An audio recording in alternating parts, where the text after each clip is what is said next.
اچھا، پھر وہ بھی روتی تھی کہ مجھ سے غلط کام ہوا. عبداللہ بن زبیر پہ جو حملہ کیا گیا تھا واقعہ ہررا کے بعد، مکہ شریف پر بیت اللہ جلا دیا انہوں نے. بیت اللہ جلا. اچھا، عبداللہ بن زبیر کے بارے میں اہل سنت میں تو بڑی رسپیکٹ پائی جاتی ہے، صحابی ہیں سب کچھ، لیکن میں نے اہل شیعہ کی جو میتھولوجی ہے اس میں عبداللہ بن زبیر کو انہوں نے بڑی نٹوریس پرسنالٹی کے طور پہ پیش کیا ہے، ایک دنیا پرست قسم کا، اور پھر زبیری خلیفہ اور اموی خلیفہ اس طرح کمپیریزن کروایا ہے.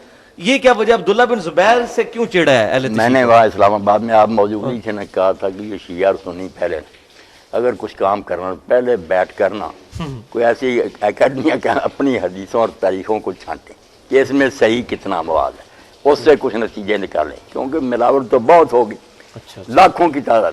اب اس پر جو ہے نا صحیح تاریخ طبری آئی ہے، وہ دو محققوں نے اس پر کام کیا، بڑا اچھا صحیح روایتیں صحیح بہت. یہ اس بچے نے مجھے لا کر پہلی 2 جلدیں دی، خلافت راشدہ اور اس کے بعد نا خلافت عمریہ تک کیا، سب پر کام ہے. صحیح طبری الگ کر دی، اس میں حضرت عبداللہ بن زبیر پر جو چیپٹر لکھا تھا بہت صفحے، یہ ساری تہمتیں جو ہے نا کہ وہ بخیل تھے، یہ تھا، صحیح روایتوں پر انحصار کر کے انہوں نے ثابت کیا کہ نہیں وہ بہت بہت پایا آدمی.